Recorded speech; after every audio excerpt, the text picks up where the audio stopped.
একটা ছিদ্র বন্ধ করতে গেলে আর একটা দিয়ে পানি পড়ে। এইভাবে আর কতদিন? টিন গুলো সব জং ধরে ধরে শেষ। ছেলের কাছে চাইলেই তো পারো, ওরে মানুষ করতে গিয়াই তো সব। না না, আগামী মাসে পেনশনের টাকাটা পেলে। খোকা কেমন আছিস বাপ? মা, আমি একটু ব্যস্ত আছি, পরে ফোন করি। আমার দাদু ভাই কেমন? কেটে দিল। সন্তান বড় হলে পর হয়ে যায়, আমরা অযথাই চেষ্টা করি ধরে রাখার। চলো না দাদু ভাইরে দেখে আসি, নিজের নাতনিরে দেখতে যাব, তার জন্য কারো অনুমতির দরকার আছে নাকি? চলো চলো চলো চলো। দাদু ভাই কেমন আছেন আব্বা? থাক থাক, বেঁচে থাকো মা। বাড়িটা খুব সুন্দর।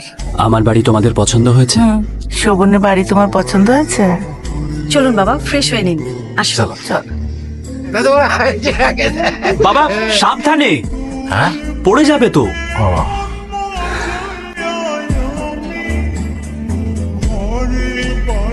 বাবা কি করতেছো? সাবধানে দরজা লাগাও।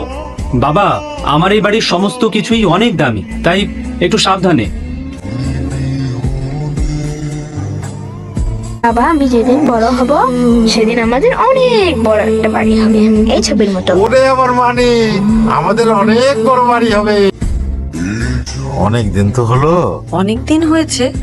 না না বাবা, আপনাকে আর কিছুদিন থাকতেই হবে। আর 2 মাস পরেই তো আপনার মেডিকেল চেক আপ আছে।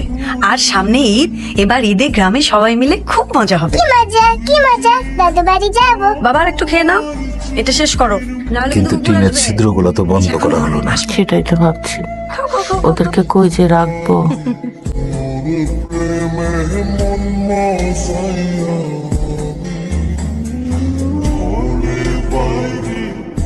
বাবা আমাদের বাড়ি।